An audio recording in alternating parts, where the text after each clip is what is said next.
Lah ini pentingnya ngaji akal. Kamu jangan hanya bilang wow dinosaurus, jerapah, seru nyamuk. Nah karena orang sudah ada itibar dengan nyamuk, didatangkanlah nyamuk banyak. Sebenarnya nyamuk banyak itu mergo mangkel, gak diperhatikan itu. Lah ini saya tahadus bin Emat, istri saya itu sering protes. Istri saya kalau manggil saya Gus karena orang Jawa Timur itu sama-sama jagongan itu, saya itu tidak pati sering digigit nyamuk, ya digigit tidak sesering sampean itu jelas ini. Terus saya tanya, Gus punya doa apa, kenapa tidak pati begitu digigit nyamuk? Saya bilang karena saya sudah tahu hikmahnya nyamuk. Jadi harusnya dia sudah tidak nyerang saya, kata saya itu. Makanya ini ijazah, agak mandi salah sampean gitu. Makanya saya minta kangkang di sini bisa makan itu harus syukur. Makan itu luar biasa. Saya itu sering nyontohkan di Jogja ini. Saya punya teman sakit, kalau nggak ada obat dari Belanda itu mati. Kalau ini nggak dapat obat bagus dari Belanda atau dari Jerman itu meninggal. Assalamualaikum warahmatullahi wabarakatuh. Seluruh sahabatku, sahabat Ngaus Gus Baha dimanapun Anda berada, alhamdulillah pada kesempatan ini kita bisa berjumpa lagi di channel Ngaus Gus Baha. Pada kajian kali ini mari kita simak dengan seksama, semoga menjadikan ilmu yang bermanfaat. Assalamualaikum warahmatullahi wabarakatuh. Makanya ini kita harus hati-hati. Nah bayangkan sekarang orang meneliti Quran itu yutroku kullu. Mestinya kalau Anda meneliti radikalisme, ayat yang terkait radikalisme diteliti semua. Ternyata di surat Taubat yang disebut suratus Saif, yang bahkan haram baca bismillah, itu ada ayat wa in ahadum minal musyrikin astajaroka fa'ajirhu hatta yasma'a kalam Allah summa ablighu ma'mana. Muhammad, kalau ada orang kafir mau belajar Quran sama kamu, ya harus kamu pelajari hatta yasma'a kalam Allah. Setelah mereka mau belajar, ya ablighu ma'mana summa ablighu ma'mana, kamu harus menjamin keamanan dia. Itu di surat Taubat, termasuk akhiru suratin nazalat, gak mungkin terjadi mansuh. Tapi orang-orang ekstremis selalu pakai faqatulul musyrikin haitsu, apalan itu terus. Yang orang liberal yang menaparin la ikraha fiddin, ya sudah seperti itu. Semua orang-orang ora tegas, ora tau nahi mungkar, ya ma arsalnaka ila rahmatan lil alamin, ngono terus. Yang kelompok tukang nahi mungkar ya ayatnya sampai nahi mungkar. Saya tuh heran, kenapa mereka punya masalah dengan hafalan kayaknya. Kenapa sih hafalannya kok pedot itu? Kita yang hafal semua bingung jadi. Jadi akhirnya kita yang pinter anut sing goblok karena saya tuh pernah loh debat sama orang salaf, debat gitu. Setelah saya mengutarakan sekian hadis, ada tuh Pak hadis itu, waduh, harusnya kamu ngaji saya, ada debat-debat tuh yang level, kalau nggak level tuh nggak boleh katanya. Itu kan ngeri. Makanya ini penting ya, kalau sampean tanya ingin jadi alim tafsir ya harus hafal Quran semua. Kalau tidak mungkin yang nunggu orang semua mati baru Anda jadi ahli tafsir, karena tidak ada musuhnya. Tapi saya pastikan orang kafir pun bisa memahami Quran, yaitu tadi hatta yasma'ah kalam Allah. Sayyidina Umar tuh masuk Islam tuh gara-gara dengar adiknya baca Toha, ma anzalna alikal Qur'ana litashqa illa tadhkiratal liman yakhsha tanzilam mimman khalaqal arda was samawati ula ar-rahmanu alal arsis tawa. Itu dia ma huwa bikalamil basar, tidak mungkin seperti ini karangan manusia, itu tidak mungkin. Akhirnya dia Islam. Banyak orang Islam karena diperdengarkan Quran, karena memang notnya sudah unik, makna kualitasnya juga sudah unik, semuanya itu unik, indah. Sampai sekarang pun orang kafir itu orang paling tahu Quran. Makanya Allah mensifati orang kafir itu hasadam min indi anfusihim min ba'di ma tabayyana lahumul haq. Sekarang sama saya tanya, orang sing tabayyana lahumul haq itu orang faham apa orang tidak faham? Mereka orang kafir itu mengingkari Quran, padahal min ba'di ma tabayyana lahumul haq, setelah kebenaran nyata bagi mereka. Nyata bagi mereka artinya orang kafir faham apa tidak faham? Faham. Cuma mereka punya penyakit hasadam min intianus. Mereka juga kalau ada ayat tentang ahkam yang memberatkan, mereka bilang i'ti bi Qur'anin ghairi hada au baddilah. Muhammad harusnya jangan tema itu yang diangkat, bu, cari Quran yang lain yang enggak tema itu. Mereka sampai memilih tema itu karena paham apa karena tidak paham? Karena paham. Makanya di makalah saya pastikan ngaji tafsir itu gampang, karena orang kafir pun bisa. Kalau kasus Ahok itu bukan paham itu melintir, beda. Paham sama melintir itu beda. Itu diterjemah kemenang tuh jangan mengangkat kawan orang Islam, bukan ngangkat pemimpin. Ya kayaknya kalau ngangkat teman saja tidak boleh, apalagi ngangkat pemimpin. Fatal mana berteman sama orang salah sama ngangkat. Saman kancanan maling itu apik nak menawa nang andani terus ngangkat, maling ke pimpinanku, parah mana? Parah mana? Artinya sama saja ketika diterjemah jangan ngangkat teman, sebetulnya ngangkat pemimpin lebih fatal. Itu kan mafhum awlawiyah, itu kan normal saja. Itu di Quran biasa, misalnya innalladzina ya'kuluna amwalal yatama dzulman, orang yang makan hartanya anak yatim secara zalim. Kamu bilang, Gus saya tidak makan kok, sepeda motornya tak gasap, tak jual. Yang diharamkan kan makan. Wah ya sarap kalau gitu. Maknanya begini, memakan harta anak yatim artinya ifsad. Ifsad itu merusak. Nak ngono ikhraq, membakar atau mencuri sama dengan makan, bal asyad, malah kan lebih apa? Lebih apa? Dasar. Jadi yakuluna di situ tuh ba'dul amsilah, sebagian contoh min wujuhil ifsad atau min wujuhil ihlak. Jangan kok karena ayatnya makan, oh yang haram tuh makan, kalau nyuri gak apa-apa. Waya fatal. Itu kan sama dengan santri geblek ketika ada kiai ini, cong kowe mbek bojomu jogeman naboi. Suatu saat istrinya lapor lagi, Pak Yai sekarang tidak naboi tapi nyadui. Karena naboi itu pakai tangan. Mereka pertama dilaporkan kiainya, Pak Yai suami saya itu sering memukulin saya pakai tangan gini. Cong jogeman naboi bojomu. Nggih Pak Yai siap. Suatu saat istrinya lapor, Pak tetap benjut, kenapa? Kalau nak ini disadui. Mereka pikirannya sing haram nabok, nak nyaduk halal. Wah itu kan ngajak goblok bareng. Nah masalahnya di usul fikih kasusnya seperti itu. Makanya saya ini kadang ya maliki sekali. Kadang saya itu maliki sekali. Kadang ya. Misalnya begini, saya beri contoh. Ini yang kisah nyata ya. Ada seorang Arabi datang ke Rasulullah. Ya, tadi kan teman-teman minta juga ilmu hadis ya, ini satu paket saja. Itu tadi nanti kalau sampean kasih lalim itu sudah ada urusan saya tadi. Nunggu orang mati banyak tadi itu. Kalau nggak usah nunggu orang mati, sarannya tadi apal tadi. Ya Rasulullah ahlaktu. Saya ini orang yang rusak. Wa ma ahlakaka. Lalu yang bikin rusak kamu apa? Qol waqatu imroati fina hari Ramadan. Saya menjima istri saya ketika masih siang. Fina hari Ramadan, siang Ramadan. Walhasil Nabi tidak menyuruh hanya kodok, tapi menyuruh kafaroh. Kafarohnya itu merdekakan budak, atau memberi makan 60 orang miskin, atau puasa berapa? Puasa 60 hari. Atau urut merdekakan budak, atau puasa 60 hari, atau memberi makan sitina miskin. Oke, kita sepakat. Sepakat ya, hadis itu sahih dan diulang-ulang oleh ashabus sunan. Oke, riwayatnya nggak masalah. Sekarang kita analisis maknanya. Sekarang sampean saya tanya, kalau anda misalnya sekarang jam berapa ini? Misalnya sekarang jam 9 kurang seperempat Ramadan, terus anda rokok atau anda ngopi, kepengen ngopi terus ngopi tanpa uzrun syar'iin, anda hanya wajib qadha apa bayar kafarah? Tidak sampean jawab. Rata-rata kiai kita, oh mau wajib qadha Gus karena gak jima. Sing seru kafarah itu nak jima. Kan ngombe kopi be jima beda. Pertanyaannya tuh lucu, ini naik secara fikih masalahnya begini, jima bojo itu tidak zina, jima bojo itu zina apa enggak? Enggak. Berarti dengan makan bedanya apa? Sama kan, sama-sama amrun mubah, sesuatu yang boleh. Kenapa hukumannya berat?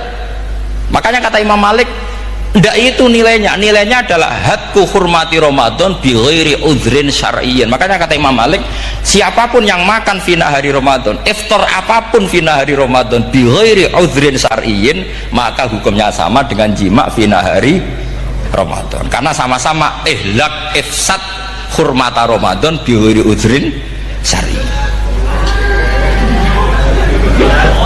Dan ini ilmiah, kamu udah harus cocok, tapi otak kamu harus percaya. Loh iya kan beda kan, saya secara nafsu tidak cocok, cek berarti, tapi ilmiah saya setuju. Kalau Kiai Kandani itu kan pasti pakai badul amsilah, kan nggak mungkin semua contoh disebut. Jong penak mlaku-mlaku jogeman delok wong wedok iku mari setan. Mboten delok Mbah, nyekel lho malah parah to. Ndak bisa. Makanya ini masalahnya lafaz. Ini kembali ke Imam Syafi'i bilisanin arabiyyim mubin. Ketika seorang kiai bilang cung jogeman delok cah wedok adalah mengungkapkan al-muharramat, bukan mentaksis yang haram itu hanya melihat. Saya ulang lagi ya, ketika seorang kiai bilang cung jogeman delok wedok sing haram, itu semangatnya adalah melawan keharaman, bukan mentaksis yang haram hanya delok. Itu di Quran normal semua, di semua lugat ya biasa. Itu kan sama seperti misalnya seorang mbah ngasih uang cucunya, cung tak kayak duit 100.000, cung gue tuku es, terus gue mendingan nak ragu tuku es haram nih kan ngongkone tuku es lah, kepen putumu mati kan nyeben 100.000 gue tuku es.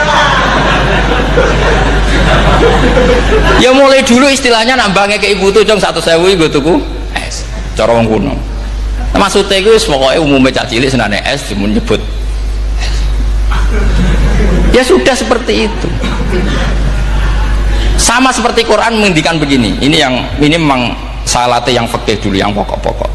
Di antara yang nggak boleh dikawin adalah wa antasma'u bainal ukhtaini illa ma qad salaf. Kamu tidak boleh menikahi Sri dan Zainab, kakak beradik.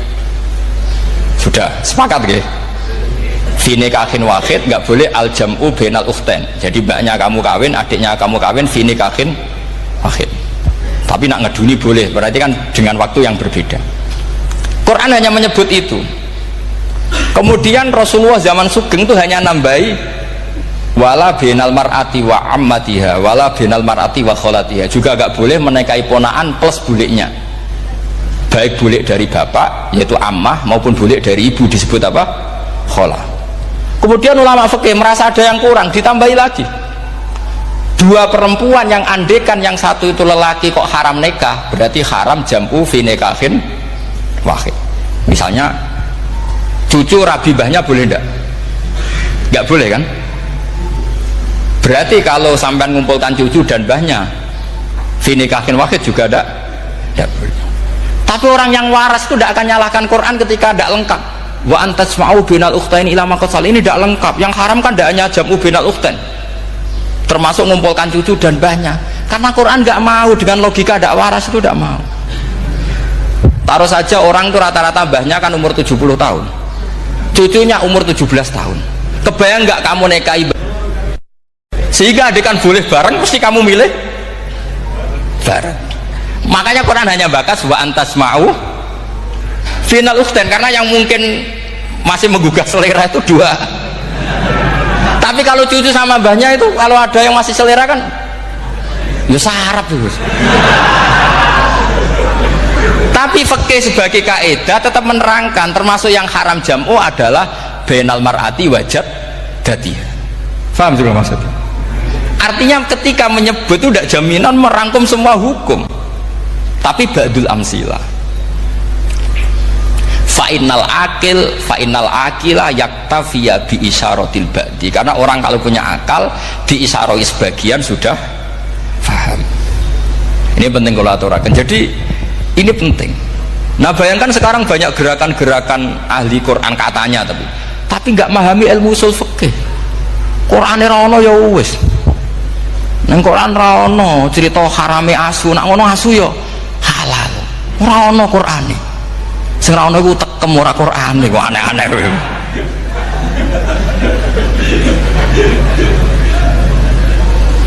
Itu kan sama. Terus sampean misalnya tadi jam 09.00 Ramadan tambah udhurin syarian terus mangan mie rokokan, itu kan melecehkan Ramadan binguri udhurin syarian, karena melecehkan hurmata Ramadan kena sanksi separah itu. Jangan kamu terus bilang tapi Nabi hanya bilang masalah jima fina Ramadan. Jima istri itu hukumnya itu tidak zina, hukumnya itu mubah, sama dengan makan. Ini cara madhab Maliki, tapi kita alhamdulillah madhab Syafi'i. Ya itu masalahnya. Berhubung itu menguntungkan sami'na wa ta'na. Nah, itu. Tapi saya sendiri dalam konteks ini Saya itu ya sangat-sangat safiyah, sangat-sangat safiyah. Dalam banyak hal sangat-sangat safiyah.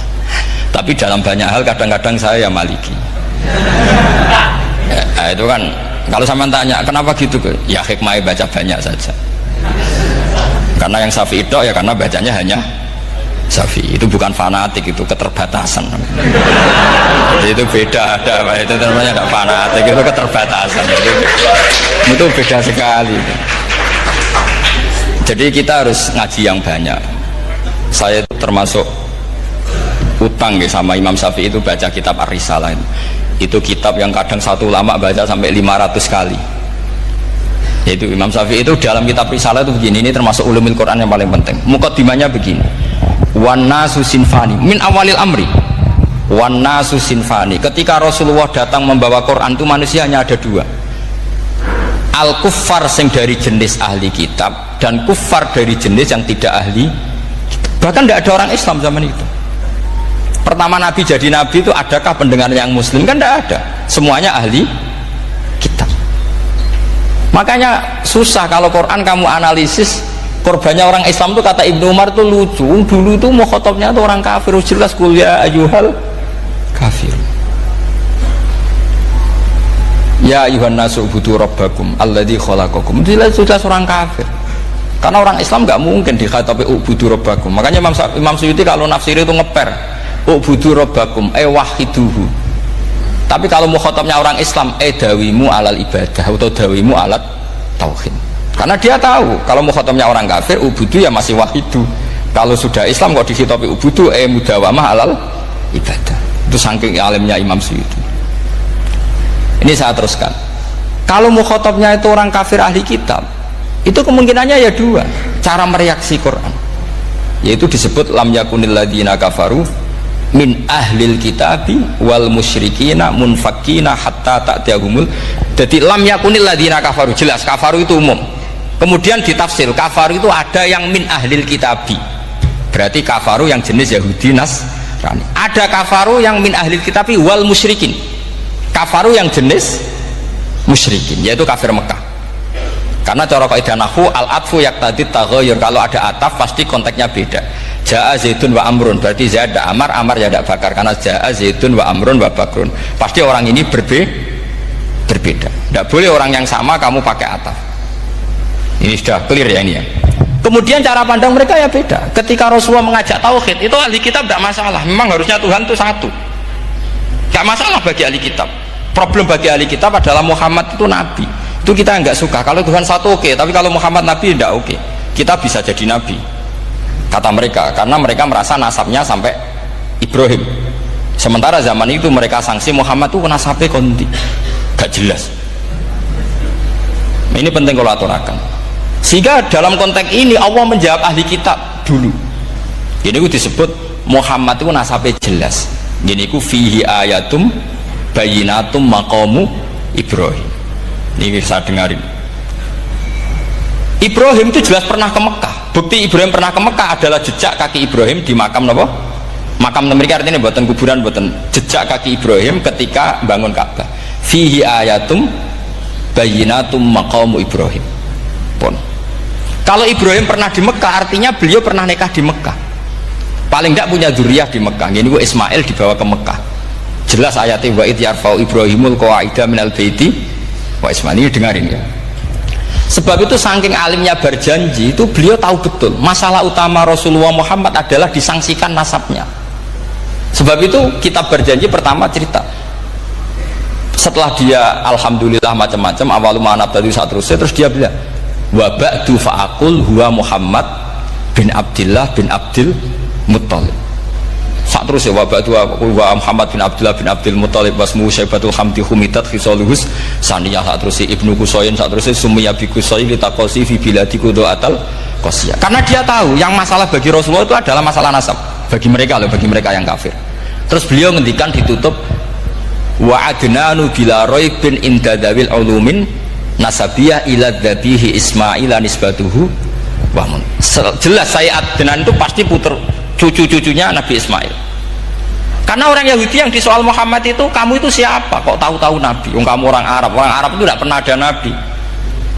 Yang Nabi itu normalnya orang Israel. yaitu turunan Yahudi, karena Yahuda bin Yakub bin Ishak bin Ibrahim. Akhirnya Allah membuktikan fihi ayatum bayyinatum maqami. Bukti kalau Ibrahim pernah di Mekah adalah jejak kakinya di Mekah, itu dekat Ka'bah. Ini jawaban Allah yang tentang ahli kitab, karena sudah jelimet. Ada ilmu ansab, ada ilmu nasab, ada polemik kitab samawi. Kalau kafir Mekah ini goblok-goblok. Ketika Rasulullah pakai teori tauhid, orang kafir Mekah itu saking gobloknya bilang gini, Muhammad, kita ini urusannya banyak, utang kita banyak, kasus saya banyak, kok Tuhannya satu itu tidak cukup. Yaitu mereka mengatakan aja'alal alihata ilahau wahida inna hadza la syai'un ujab. Bagaimana Tuhan hanya satu, urusan kita banyak, masalah kita banyak, Tuhan nggak boleh satu, harus banyak sejumlah urusan kita. Ada Tuhan BPKB, Tuhan macam-macam lah, ada Tuhan kredit, Tuhan kas, macam-macam lah kan, sesuai sebanyak urusan kita. Mereka tanya aja'alal alihata ilahau wahida, masa Tuhan satu, inna hadza la syai'un ujab, ini aneh. Tapi Rasulullah dengan sabarnya, kalau yang seperti ini Allah menjelaskannya beda dengan yang pertama, karena tadi orang kafir itu bisa min ahlil kitab, bisa wal musyrikin. Lam yakunil ladzina kafaru min ahlil kitab, ada yang wal musyrikin. Semuanya ini tidak pernah munfakina hatta ta'tiyahumul bayyinah. Mereka tidak pernah tercerabut dari pikiran mereka, dari mainstream mereka, sampai ada bayyinah. Bayyinah itu kejelasan kebenaran atau benar yang begitu jelas. Itu siapa? Rasulun minallah yatslu suhufam mutahhar. Akhirnya Nabi sabar. Saking sabarnya Nabi itu ngomong gini, ya di khalayak umum, mukhatamnya ya kafir semua. Hei saudara-saudara kami suku Quraisy, kita ini sebangsa. Nabi tanya, Muhammad, ajaran kami itu benar karena kamu itu orang yang kita percaya, tapi kali ini Anda aneh karena ngajak satu Tuhan. Itu tidak mungkin, urusan kita banyak, satu Tuhan tidak mungkin, Tuhan harus banyak. Kita punya 3 aja kurang banyak kan, banyak punya Lata, Uzza, Hubal kan? Rasulullah dengan sabarnya ngendikan gini, hai kaumku, kalau kamu jadi pembantu, jadi buruh, senang mana punya majikan banyak sama majikan satu. Kalau majikannya banyak, itu perintahnya beda-beda, seleranya semua harus kamu lakoni, semua harus kamu taklui, karena kamu harus nurut. Wah ya repot mat kalau di majikan banyak, ngerepoti mesti. Rasulullah tinggal nimpali, Tuhan kamu itu majikan kamu, kalau Tuhannya banyak, perintahnya ya banyak, seleranya beda-beda. Kamu bingung mbak? Wah ya bingung mbak, ya sudahlah mat satu aja. Akhirnya mereka masuk Islam. Nah itu disebut Nabi itu fatonah, punya kecerdasan artikulatif, kalau menjelaskan itu masuk akal. Nah itu disebut dorobawahu matalar rojulan fihi syuraka'u mutasyakisuna wa rojulan salamal lirojul hal yastiawiyani masalah alhamdulillah. Nah ini penting, Allah membuat satu perumpamaan bagaimana ada satu pembantu yang punya majikan banyak, yang berbeda-beda seleranya, berbeda-beda perintahnya, dengan kalau hanya satu majikan. Apakah sama? Mereka jawab tidak sama, enak punya satu majikan. Begitulah Tuhan kamu, harusnya satu. Jadi artinya gini, kalau kamu ngaji ulumul Quran, kamu harus tahu ini khitab ke kafir. Kafir yang mana? Ahli kitab atau kafir yang musyrik? Nah sekarang tidak tahu lagi, pokoknya kafir. Makanya kalau orang berdebat dengan mereka itu tidak goblok menewak. Makanya sama tidak usah ketularan goblok, sing pun gimpun, sing goblok ora usah ditambahi mun kathah dan ini pun. Ya karena kita ngaji jelas Qur'annya kan lam yakunil ladzina kafaru, itu masih ada min lil bayaniyah atau min lil bayanil jinsi. Kafaru itu sopo? Siji min ahlil kitab, 2 kafaru sing wal musyrikin. Dua-duanya tidak pernah munfakina hatta ta'tiyahumul bayyinah. Mereka tidak akan tercerabut dari pikirannya sehingga ada bayyinah. Bayyinah itu siapa? Rasulun minallah yatslu sufam. Nah, ketika Nabi menjelaskan asal usul nasabnya bahwa Sayyid Adnan itu ila Ismail, Ismail jelas putra Nabi Ibrahim, mereka terus baru iman karena ada fihi ayatum bayyinatum maqamun apa Ibrahim. Ya jadi saya kira demikian. Nanti kan akhirnya jam itu teman.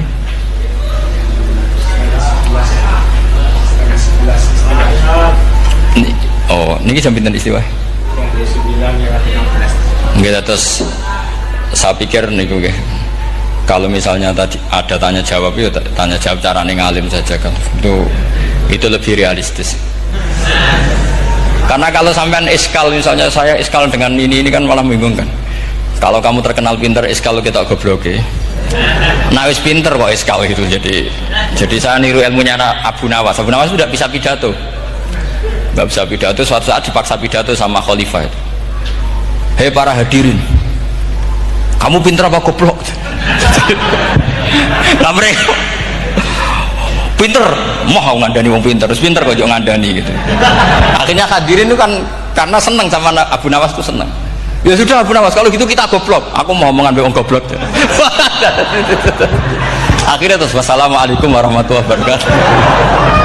Jadi itu Abu Nawas juga bisa pidato, tapi dia tahu saja caranya menyelesaikan masalah. Jadi itu Abu Nawas. Jadi ya orangnya kacau tapi cerdas itu, makanya jadi guyonan. Sebenarnya Abu Nawas itu figur yang nyata, tapi tidak senaif yang diceritakan orang-orang di anekdot itu. Ya, beliau itu orang soleh ketika era Harun ar-Rasyid. Tapi ya tadi karena banyak cerita yang macam-macam.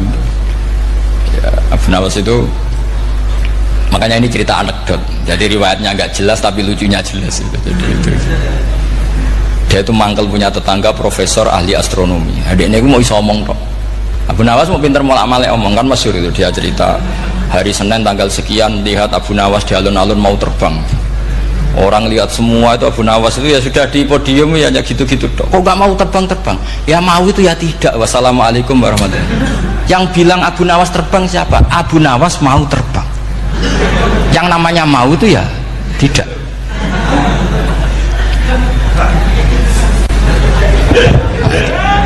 Pernah dia itu lomba sama Harun ar-Rasyid, siapa paling banyak pengunjung rumahnya di alun-alun. Harun ar-Rasyid bikin khemah, dia bikin khemah.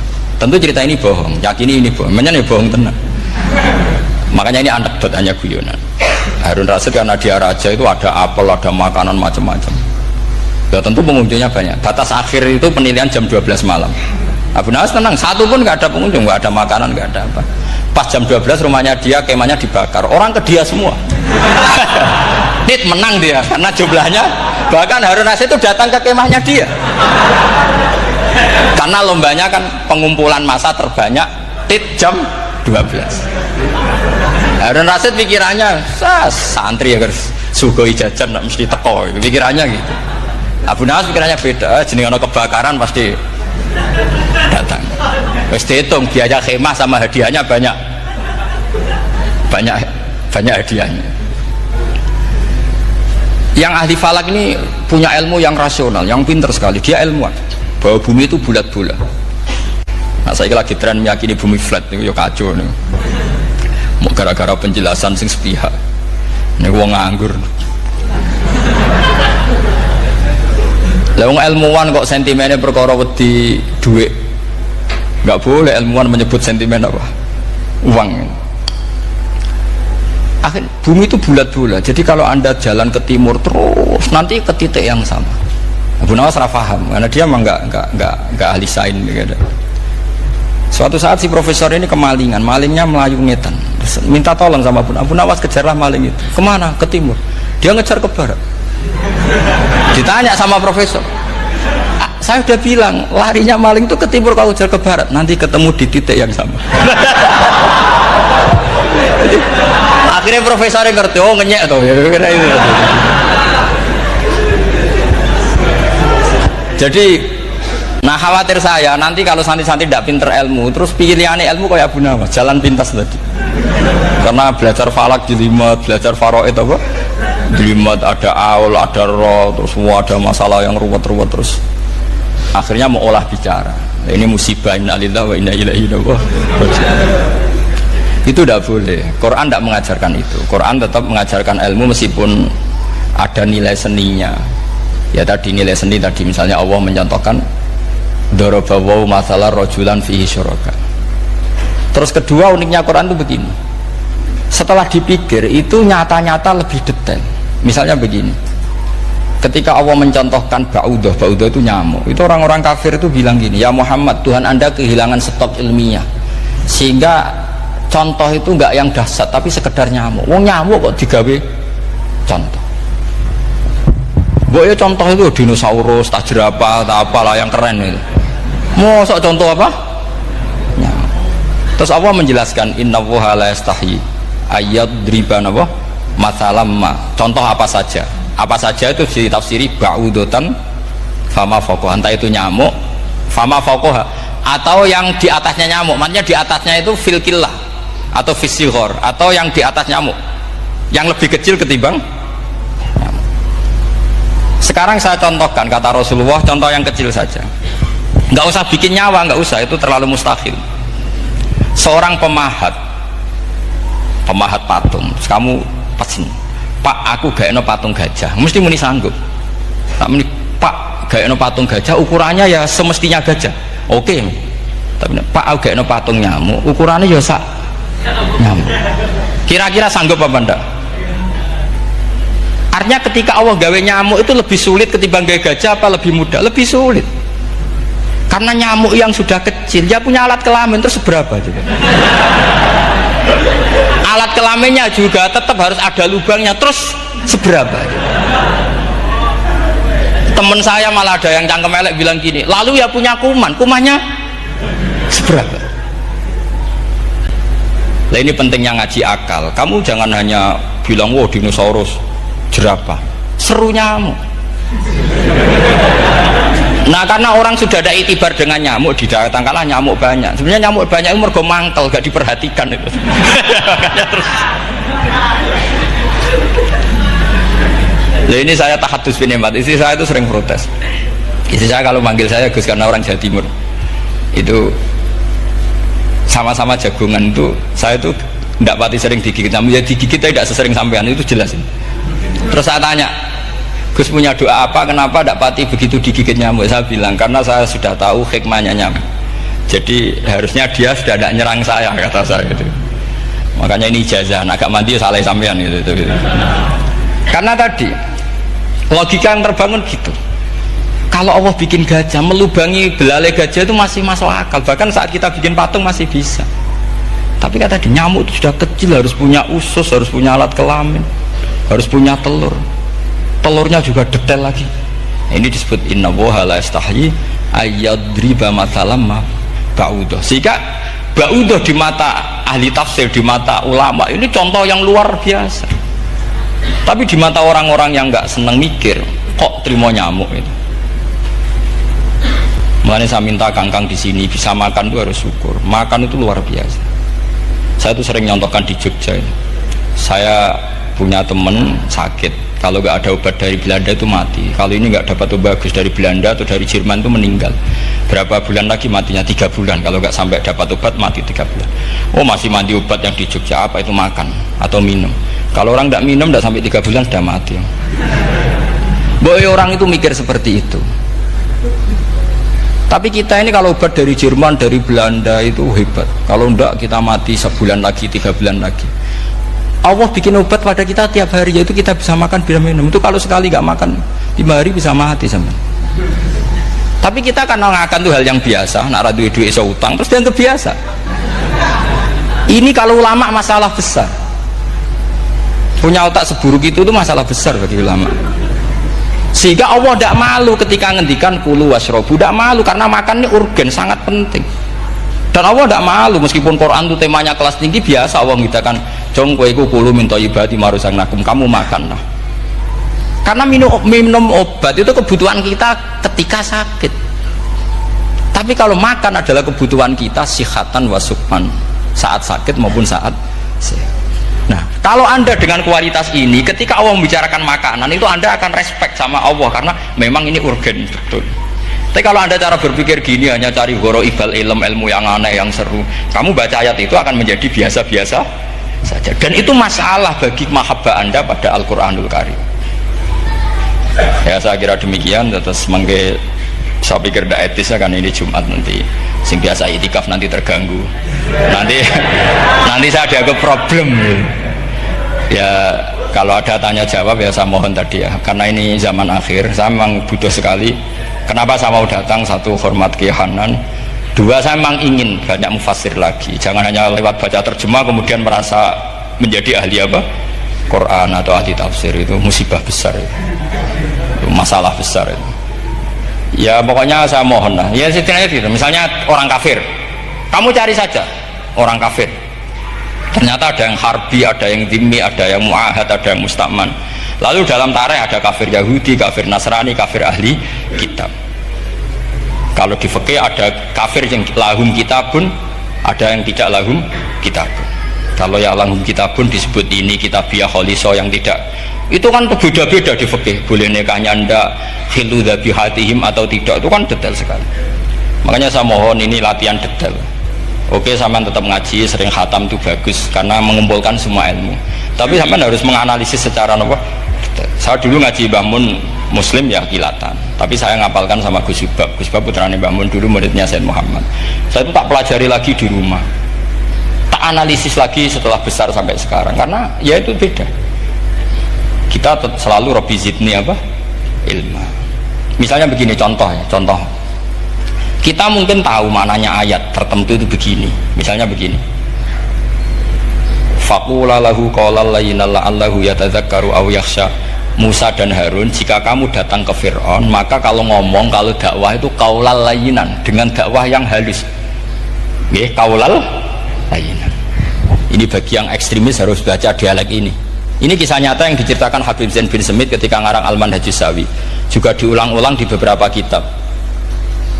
Suatu saat ada ustadz corong Jawa Kemelinti datang ke Harun Ar-Rasyid. Harun Ar-Rasyid ini Banil Abbas, termasuk zuriyahnya Abdullah bin Abbas. Karena Harun Ar-Rasyid sebagai khalifah tentu salahnya banyak, namanya pejabat pasti salahnya banyak.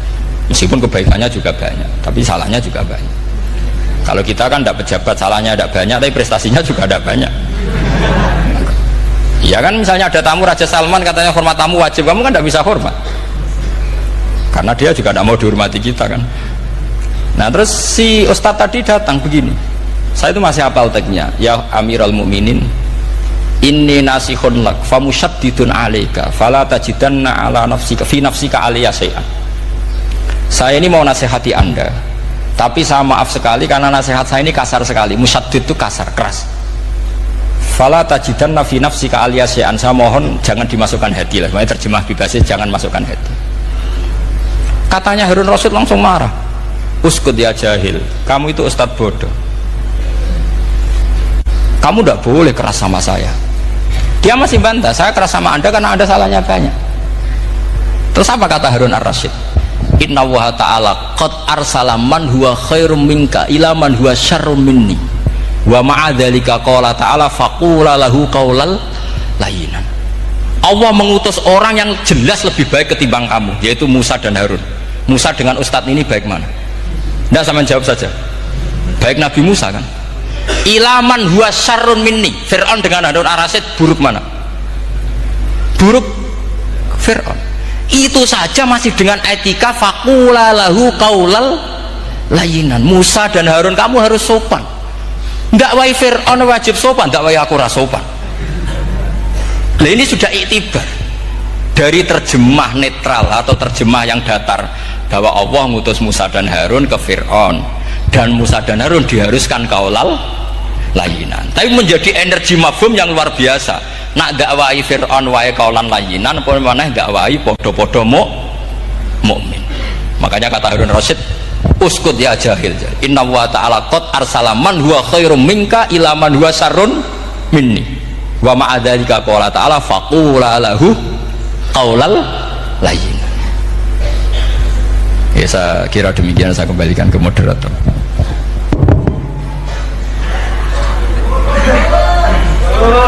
Setengah jam Jumat.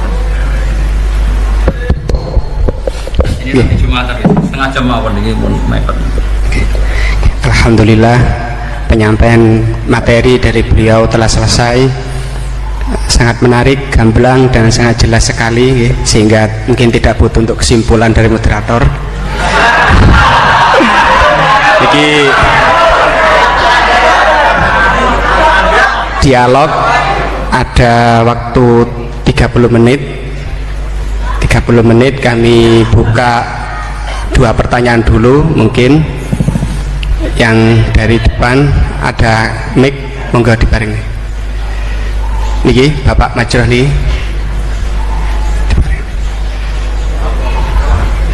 Satu orang satu pertanyaan Pak nggih.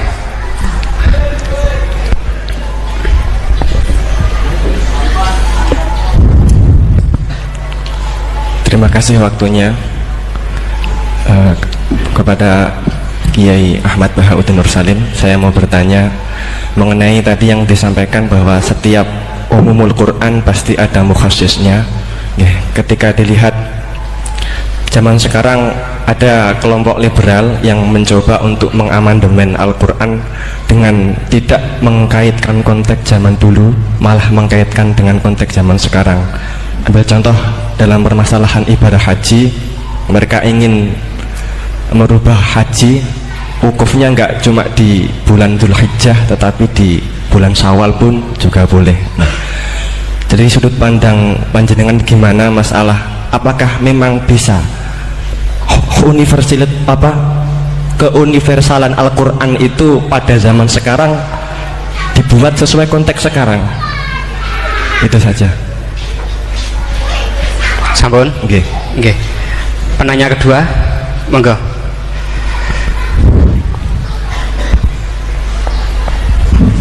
Assalamualaikum warahmatullahi wabarakatuh. Waalaikumsalam. Dumateng Yai, ini ada pertanyaan tentang penafsiran Al-Quran berdasarkan ilmu sains. Untuk abad sekarang kita mengenal teori ledakan besar yang sudah sangat populer. Namun walau demikian ilmu ini masih dalam bentuk zon yang wakilnya hakikatnya kita belum tahu dan belum yakin secara pasti. Namun teori ledakan besar ini kemudian disinkronkan dengan Al-Quran dengan penafsirannya bahwa ternyata di dalam Al-Quran itu sudah ada teori ledakan besar. Pertanyaan saya begini, menimbang ilmu teori ledakan besar ini adalah ilmu dzon, ini masih memungkinkan ilmu ini salah, sehingganya penafsiran terhadap Al-Quran ini menimbulkan kekhawatiran, yakni kalau ilmu ini sebenarnya salah kemudian disinkronkan dengan Al-Quran, nanti ada penyalahan dalam penafsiran. Namun sisi lain terdapat kebaikan, yakni ada banyak orang bicara bahwa Al-Quran turun sekian ratus tahun lalu ternyata di dalamnya memuat teori ledakan besar yang baru muncul abad modern ini. Dari penjelasan ini pripun monggo Yai tentang penafsiran berdasarkan ilmu yang masih dzon, yang belum hakikatan seperti ini, monggo. Oke, sama namanya. Oke. Sing pertama Pak Ulil, yang kedua Pak Anwar. Itu sudah sama-sama keren Pak ya. Nggih. Pak apa siswa? Pak Ulil apa Ulin? Ulil. Pak Ulil. Ulil apa? Ulil Absor. Sudah Ulil Absor, sudah bener ya. Itu namanya sudah benar. Nggih. Kedua Anwar ya? Kedua Pak Anwar. Enggak, sudah gitu dulu. Cekap dua dulu. Sing pertama mungkin nek jenengan niki pertanyaan yang pertama, apakah keumuman Al-Quran bisa ditaksis sesuai konteks sekarang, konteks sekarang kekinian niki. Itu pertanyaan yang pertama. Pertanyaan yang kedua, kejadian sains yang sesuai dengan sains, ilmu sains niku apa bisa juga dibenarkan ditafsirkan ke Al-Quran, mengingat ilmuwan-ilmuwan sains sekarang mengatakan bahwa Al-Quran itu banyak yang sesuai dengan sains akhir-akhir ini. Nah, seperti ledakan besar niku kalau diarahkan ke Al-Quran, apa memang sains itu sebenar-benarnya persis dengan Al-Quran atau masih ada kemungkinan nggak sama? Hafal Quran bukan? Buatan apa belum? Tapi hafal juz 30. Nggak betul. Enggak. Ya. Ini relax saja ya. Memang saya ulang lagi. Memang syaratnya itu hafal Quran tadi. Enggak, karena begini, saya berkali-kali berdebat sama orang-orang liberal ya. Sekarang saya tanya, mereka kan senang sekali ya mengutip ayat la ikraha fiddin, bahwa dalam agama itu tidak perlu pemaksaan. Sebetulnya ayat itu jelas ada terusannya, qad tabayyana rusydu minal ghayy. Yang benar tentu begitu jelas, terpisah betul begitu jelas, yang benar ya benar, yang salah ya salah. Sehingga kita tidak perlu memaksa orang, misalnya 2 ditambah 2 itu 4, terus kamu paksa. Kalau nggak mengatakan 4 tak penjara, itu tidak perlu. Kalau orang waras pas bilang 2 tambah 2 4, 1 tambah 1 2. Kebenaran la ilaha illallah itu seperti itu, kebenaran yang begitu nyata sehingga tidak butuh dipaksa. Jadi sebetulnya la ikraha fiddin itu konteksnya, karena kebenaran benar-benar sudah punya eksistensi yang nyata, untuk diakui itu tidak butuh pemaksaan. Orang seluruh Indonesia kan bilang 1 tambah 1 itu 2, nggak usah diintimidasi nanti ditangkap Pak Gatot gitu. Ini tidak perlu.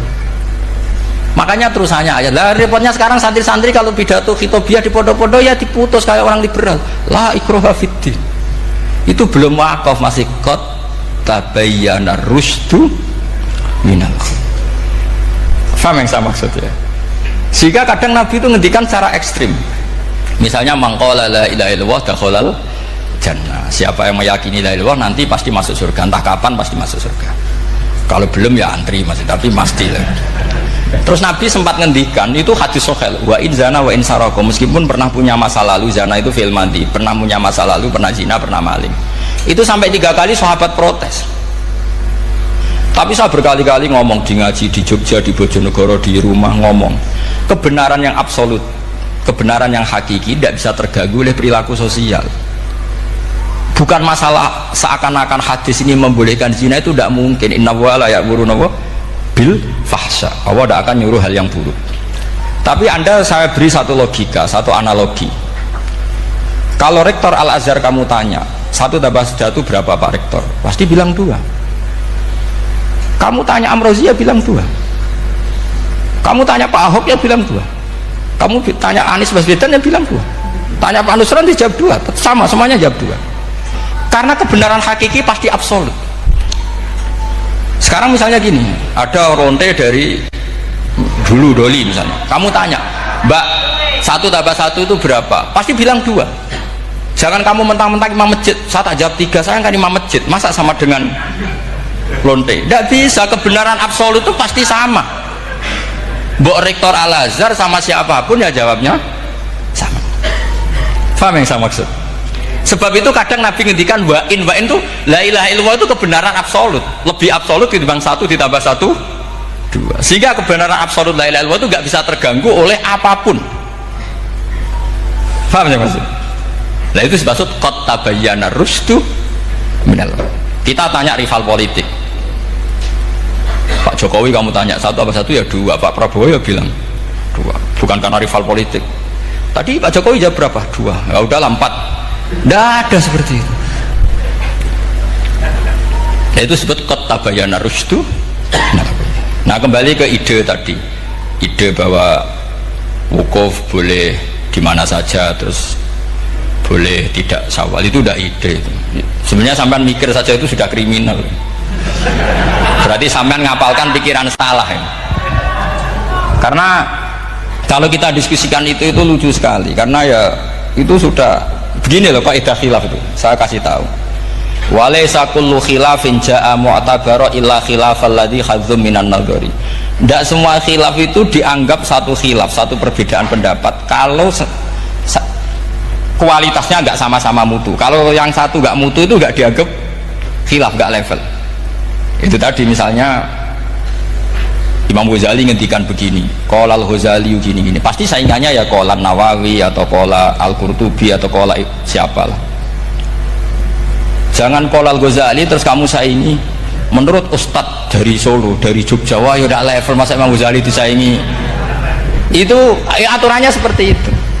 Ini jelas Rasulullah sendiri yang ngendikan al-hajju arafah, bahwa syarat sahnya haji adalah wukuf, dan Nabi menyebut arafah. Tentu kita tidak pernah memperbandingkan apa yang disabdakan Nabi dengan yang jadi pikiran mereka itu.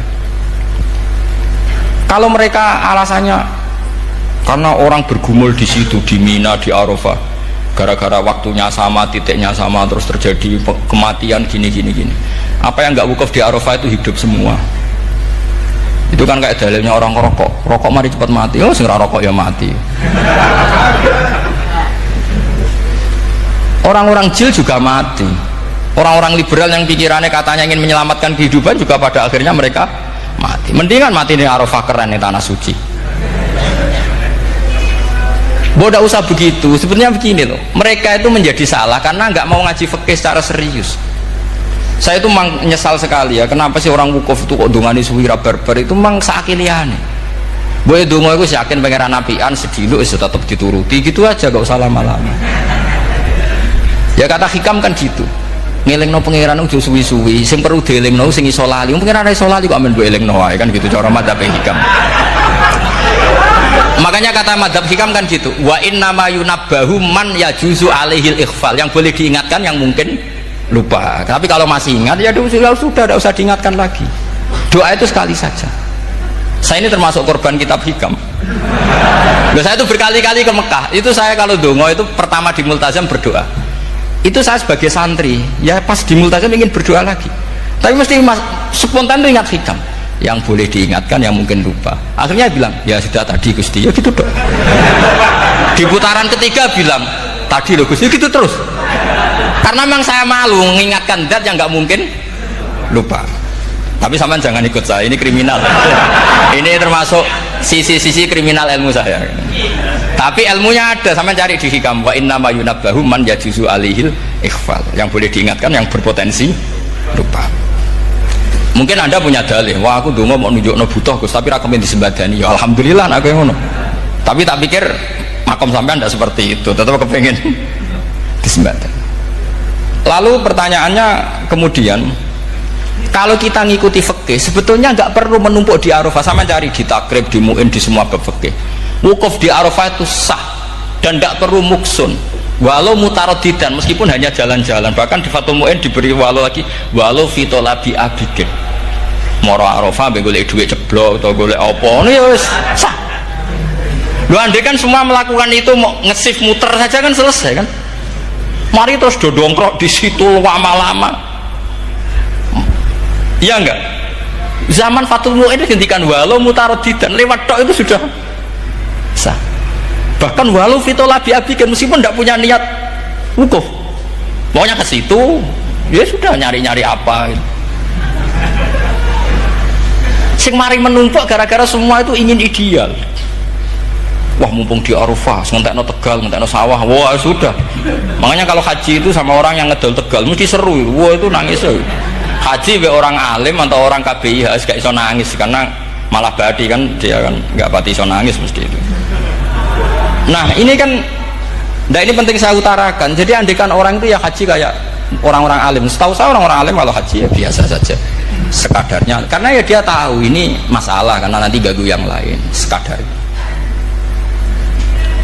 Karena kita ini berlebihan, akhirnya menumpuk di situ. Padahal fakta zaman dulu sudah mengatakan walau mutarodidan fitolabi abike, jelas itu takbirnya. Masih ingat atau tidak takbirnya? Harus ingat kan? Jadi ini kan problem kita lagi-lagi tidak hafal, kita tidak menguasai ngotok fikih. Saya dulu sinau Fathul Mu'in, makanya Gus Zofur itu cerita, kita ini hidup, Gus Zofur sering cerita ke saya, kita ini hidup berkah Gus. Zaman saya jenengan itu rata-rata teman-teman Fathul Mu'in itu setengah hafal i'anah. Ya karena kompetitornya ya baik, peminatnya ya baik. Dulu saking senengnya Gus Naji sama ilmu itu, beliau pernah ikut Fathul Mu'in era saya. Padahal sudah dari Mekah lama, saking senengnya ilmu. Jadi kita dulu biasa diskusi dengan Gus Naji, dengan Gus Zofur karena saking senengnya ilmu. Ya itu tadi, karena memang ilmu itu asik.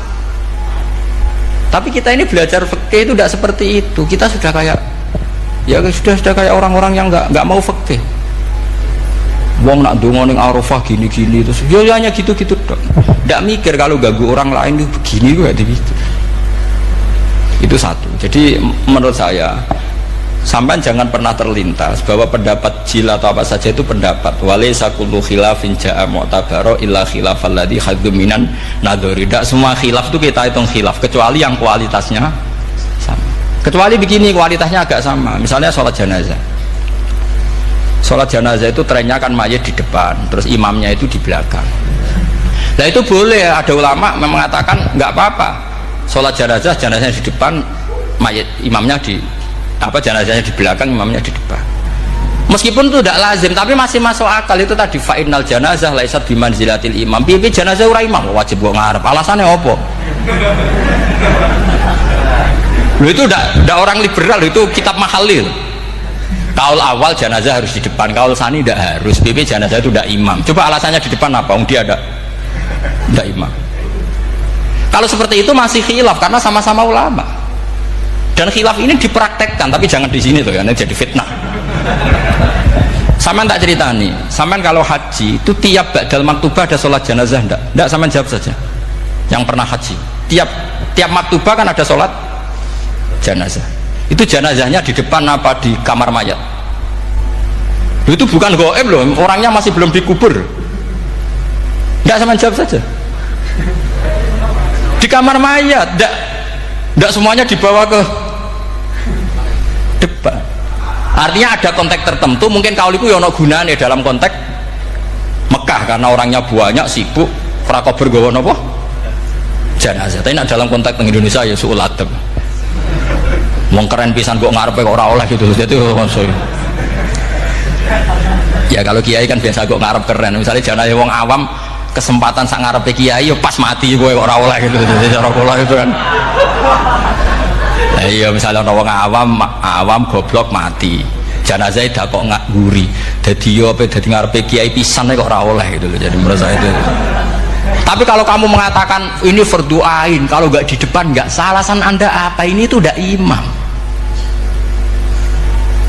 Yang wajib di depan kita ini kalau imam. Nah seperti itu khilaf. Ini cerita khilaf. Mutu, alasannya sama-sama mutu. Koilnya yang punya pendapat ya sama-sama mutu karena diceritakan kita mahali dan dipraktekkan di Arab Saudi, yaitu banyak jenazah di kamar mayat tetap sholat apa? Jenazah goib. Itu pernah saya praktekkan, tapi sekali itu saja, mungkin tidak terulang. Pas kemarin Mbak Nafe Hajin, Mbak Nafe itu dekat jenazah itu tidak mungkin, banyak sekali. Gak sholat itu bengi-bengi tak anteni nganti jam loro, dan saya akrab sama beliau, sering guyon sama saya.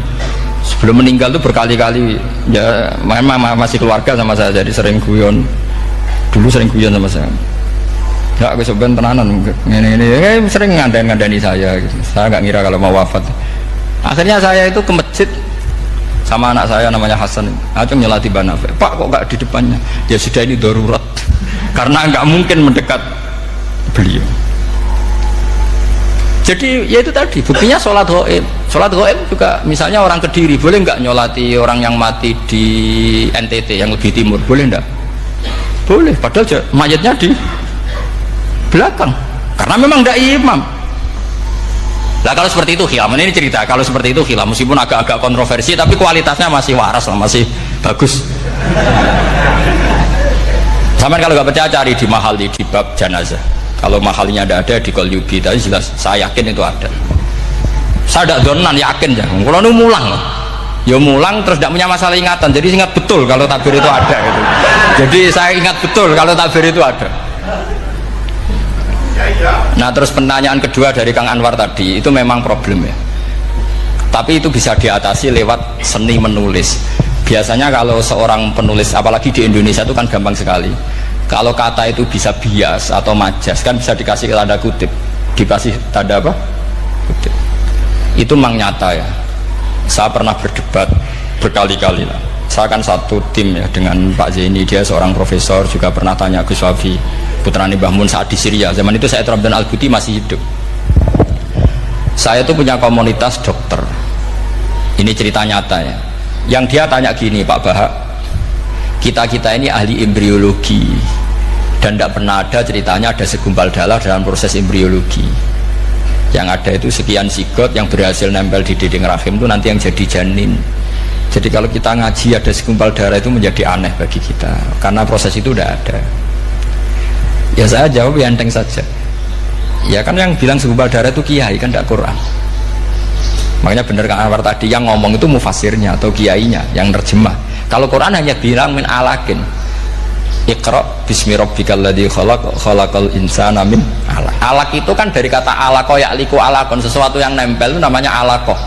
Makanya di Alfiyah ada wa ulqatun hasilatun, ulqoh itu sesuatu yang terkait atau yang menempel. Sehingga ya pokoknya kalau alaq itu artinya tidak harus segumpal darah, bisa sesuatu yang menempel. Sama cari di kamus, dicari sama dia kamus.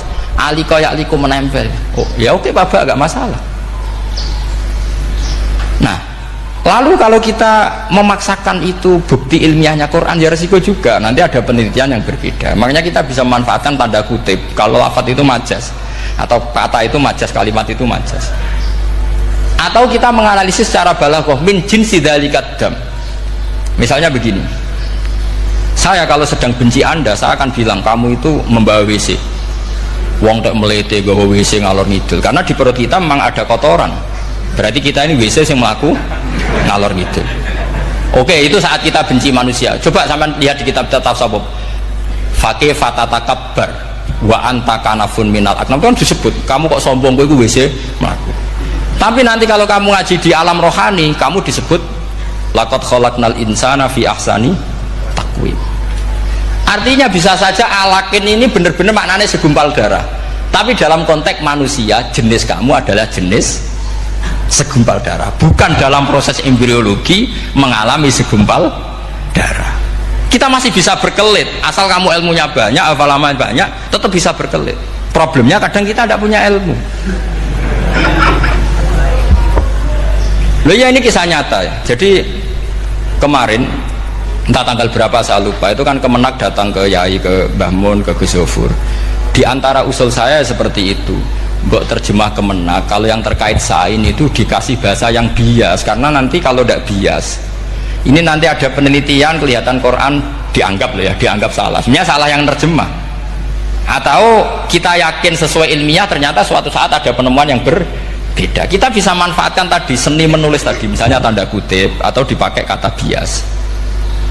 Ya misalnya begini, contoh paling gampang tadi, misalnya kita bangga misalnya Quran terbukti benar ketika mengatakan baca ala bainahuma barzakha wa hijra mahjura, antara air tawar dan air laut itu ada pemisah.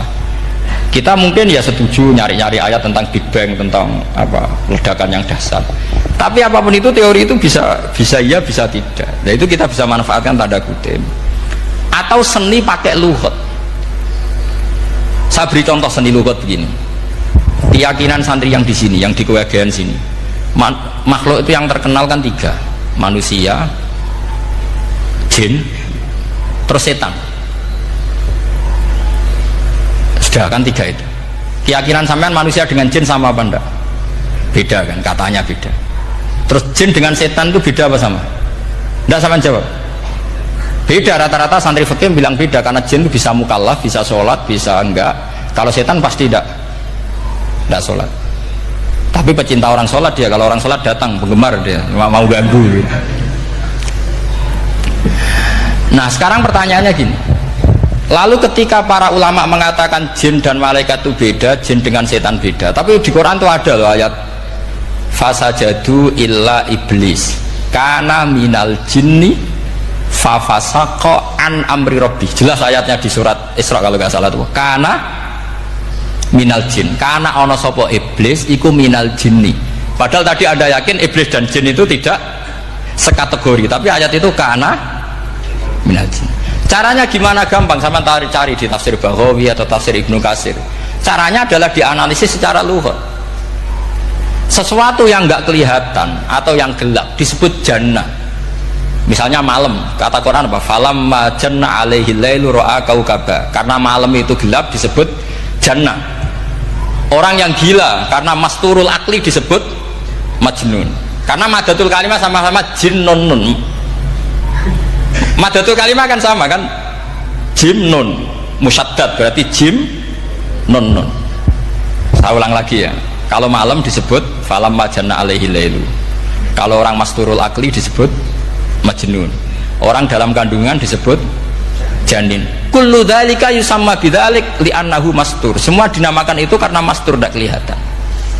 Dan sekarang sampai tak tanya, iblis itu kelihatan apa enggak?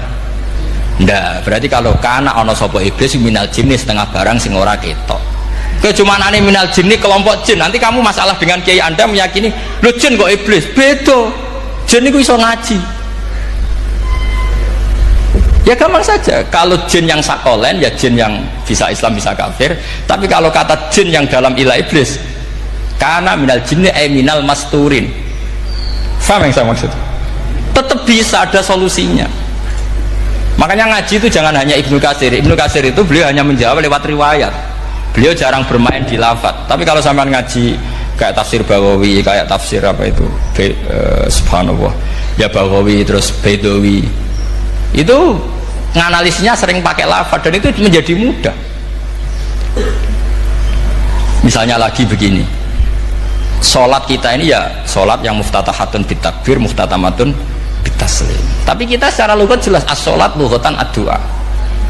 Dan ada lafadz di Quran yang nggak mungkin kita maknani sholat itu dengan makna sholat yang mustalah alaihim tal fuqaha, yaitu di ayat khud min amwalihim shadaqatan tutahhiruhum wa tuzakkihim biha wa sholli alaihim inna sholataka sakanul lahum. Muhammad, kalau ada orang zakat ke kamu, sholli alaihim, kamu harus mensolati mereka. Wong cek urip kok di solati, pasti maknane sholli ai utulahum, kamu akan terus inna sholataka sakanul lahum ay du'auka sakanul lahum, doa kamu membuat mereka tenang.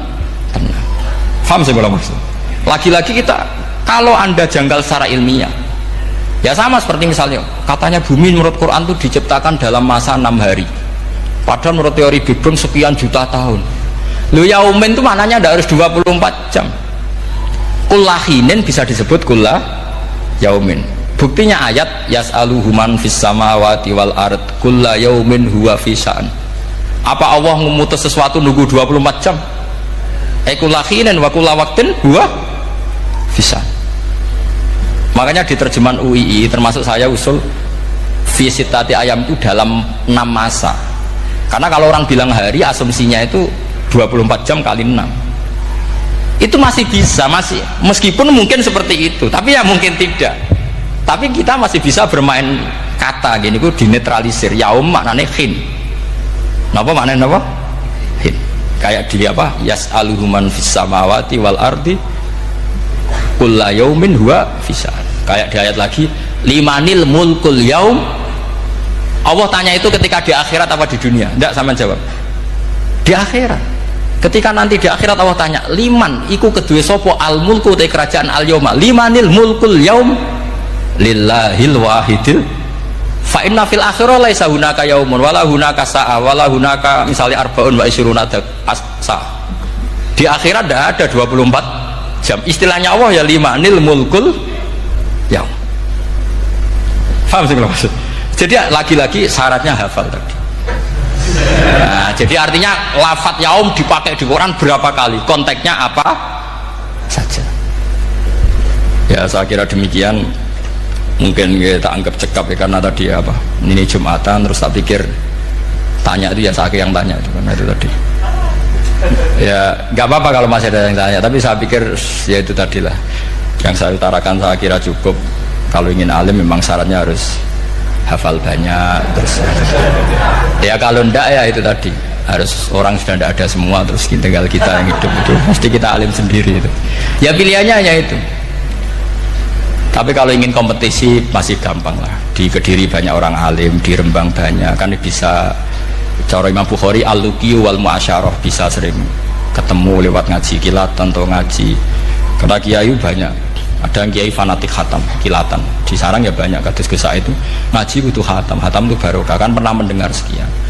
Ada kiai yang senang yang penting faham, ada kiai yang kebetulan nasibnya baik ya faham ya khatam. Nah, itu ada santri macam-macam, sementing khatam, ono sing penting faham, ono sing penting ya penting untuk barokah. Repot asane. Repot es.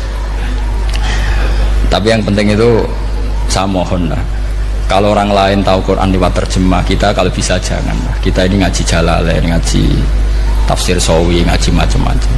Saya itu kalau sinau tafsir itu tak ulang-ulang. Saya itu sampai lupa khatam Jalalain berapa kali, itu sampai lupa. Karena itu tadi, setiap saya baca pasti nanti analisisnya beda. Tadi misalnya u'budu rabbakum, kalau dalam konteks orang kafir jelas wahidu rabbakum, karena mereka masih melakukan isyrak. Tapi kalau orang Islam dibilang cong kamu ibadah, dawimu alal ibadah, karena sudah Islam. Itu Imam Suyuti tidak konsisten. Tidak konsistennya karena beliau orang alim. Ya Yohanes kadang ditafsiri ahla Makkah, memang saat itu konteksnya Makkah.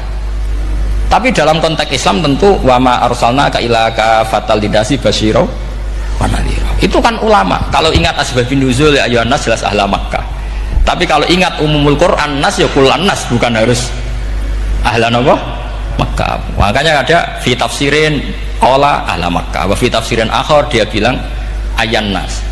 Ini yang mengulang-ulang akan paham karena konteksnya apa? Beda. Lagi-lagi ya tadi harus hafal. Ayuhan nas dipakai Quran berapa kali? Konteksnya apa saja? Makanya Ibnu Abbas ketika ditanya bagaimana perbedaan ayat Makkiyah dan Madaniyah, beliau enteng jawab, biasanya kalau surat Makkiyah dimulai ya ayuhan nas karena mereka zaman itu masih kafir, belum berstatus mukmin. Kalau di Madinah rata-rata khitab sudah ya ayyuhalladzina amanu karena di Madinah mayoritas sudah mukmin. Tetap memanfaatkan proses dialek dan itu mudah. Memang kalau kita neliti terus mudah. Maknanya mudah itu tidak sulit. Ya memang Nabi begitu. Loh, sampean kalau hafal hadis nanti akan ngomong seperti saya.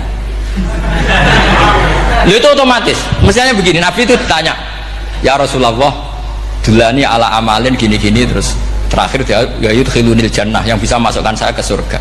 Nabi jawabnya itu, inna dzalika yasir, itu gampang. Tapi terusannya yang nggak nguati alaman yassarahu wah.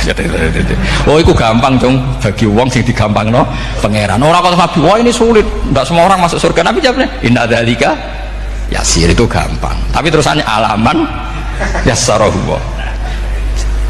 Ya mengen Quran adatnya ya gitu. Inna dzalika ala wah yasir. Ya itu gampang. Bukan berarti kita nyepelek ndak, memang ya itu tadi. Sesuatu sulit itu kalau kita tidak tahu rumusnya, sebenarnya kita tahu, cuma tidak mau. Sama tahu kalau rumusnya ingin alim tafsir harus hafal Quran, hafal hadis, pernah ngaji etkon, ngaji ini, tahu, tapi kan nggak mau. Akhirnya mau takut, caranya ngalim bagus. Aslinya ngerti, nak caranya itu ngerti. Gelemnya sing raga. Nah itu kan gitu. Ini kebetulan kan ngomong fakta biasa mawon, betul. Ya seperti kamu mau ke Jakarta kan jauh, tapi tetap gampang. Caranya beli tiket gini-gini ya kan gampang. Ya kalau ingin alim tafsir, satu hafal Quran, dua minimal setengah hafal Jalalain. Nanti kalau Jalalain janggal, kamu ngaji Sawi, karena banyak juga Jalalain yang diprotes sama Imam Sawi, dikritik. Itu kan wajar ya, sarah itu hanya membenarkan yang di matan ada masalah. Takrib kurang barokah, ya ada beberapa yang dibenarkan sarah. Kayak takrib ngendikan mabit bimina sunat apa wajib. Kalau di kitab Fathul Qorib sunat, di sarah dibenarkan, kalau yang benar itu wajib. Takrib bilang sholat jamaah itu sunat muakkadah, di sarah dibenarkan itu fardu kifayah. Ya sama di Jalalain kadang ada masalah seperti itu. Imam Suyuti meyakini satu hal, sama sarah dibenarkan. Makanya ya Jalalain ya Sawi. Nanti setelah itu khatam semua, belajar tafsir Baghawi. Nanti kan alim sendiri. Apalagi di desa kamu tidak ada orang alim, wah hebat. Kamu jangan hidup di sarang, di Lirboyo, di daerah-daerah, jangan hidup di Kuwagen, nyari daerah yang aman, aman dari kontrol maksudnya. Tapi yang jelas itu jawab dulu mudah. Kalau kamu menjawab sulit, kualat neraka sama. Iya bagaimanapun Quran disifati Allah walaqad yassarnal Qur'ana lidzikri fahal mim mudzakir. Makanya saya tadi ngomong, kalau Anda hafal seperti saya, pasti cara ngomong kayak saya. Kita mau ngomong Quran sulit tidak mungkin. Kita ini ingat kalau Allah mensifati Quran walaqad yassarnal Qur'ana. Fakaifa wasafahu wa bil yusri wa anta taqulu bil usri. Bagaimana Allah mengatakan yusrun kemudian Anda mengatakan usr. Neraka sama bantah pangeran. Atau gini, kalau terpaksa muni sulit Gus, tapi sementara ini pokoknya tambahi gitu lah, nanti ya masih sulit, tapi ya bisa saja tidak sulit. Karena tadi bukti kalau Quran mudah, orang kafir ketika dibacakan yang nangis banyak. Raja Najasyi sebelum Islam dibacakan surat oleh Ja'far bin Abi Thalib nangis. Inna hadza wa ma nazala ala Musa lamin miskatin wahidah. Ini dengan Taurat pasti dari pintu yang sama, dari nur yang sama. Miskat itu nur. Faham nangis sampai wa idza sami'u. Sami'u itu belum Islam loh ketika itu. Wa idza sami'u ma unzila ila rasuli tara a'yunahum tafidu minad dam'i mimma arafu minal haq, lagi yaquluna rabbana amanna. Artinya fahimu khina kanu fil kufr. Mereka faham ketika masih kafir. Karena muyassar, Quran itu muyassar. Faqih fala tafham. Wa anta tata'alam kutuba kadza wa kadza wa takhtimu kutuba kadza kadza. Kok ijek kadza. Ada wantek kadane. Ini bukan kritik, ini pelurusan. Sampeyan jangan sensitif, kok cawe wedok yang ditandani sensitif, semutung. Ini pelurusan. Jelas Quran disifati walaqad yassarnal Qur'ana lidzikri fahal mim muddakir. Dan itu nyata, saya ulang lagi, itu nyata. Sampai yang saya ceritakan di makalah ini, ada orang Bedui, ada seorang khotib khutbah, fawarabbis sama'i wal ardi innahu lahaqqum misama annakum tantikun. Arabinya tanya sama Pak Khotib, itu kan artinya kan demi Tuhannya langit dan bumi. Si Arabi tanya Pak Khotib, yang bikin murka Allah itu siapa? Kok sampai Allah terpaksa sumpah? Karena si Arabi tahu orang sampai sumpah itu pasti karena tersinggung. Kalau nggak tersinggung ngapain Anda sumpah? Dalam kehidupan sehari-hari kalau kita sampai sumpah itu karena tersinggung. Kita ditagih orang bisa sesuk tak sahur, ditagih lagi bilang kita tak sahur. Nah, serap percaya banget, wallahi sesuk tak sahur. Kalau orang sumpah itu karena tersinggung. Ternyata betul. Sampai cek di Quran, kalau Allah memulai surat dengan sumpah, pasti terusannya Allah itu duka atau marah, karena sumpah itu untuk yang tersinggung. Makanya di Balaghah diterangkan, kalau kaidah normal, kondisi normal, kamu harus bilang Zaidun qaimun. Kalau mukhatab ada indikasi tidak percaya, kamu bilang inna Zaidan qaimun. Kalau selalu kelihatan tidak percaya, kamu harus bilang wallahi inna Zaidan laqaimun. Ya enggak di ilmu Balaghah. Lah iya itu kan Arabi saja paham. Kamu yang ngaji Jahrul Makno tidak paham kan aneh. Makanya itu penting gitu. Nah, lagi-lagi walaqad yassarnal Qur'ana lidzikri fahal mim muddakir. Ya doa ini bagian ustaz yang pun khusyuk niki kan donga ning kursane niki. Alhamdulillahirabbil alamin. Seluruh teman-teman subscriber Ngaus Gus Baha telah kita ikuti bersama pengawasan beliau. Semoga seluruh yang beliau sampaikan menjadikan ilmu yang bermanfaat bagi kita semua. Amin ya rabbal alamin.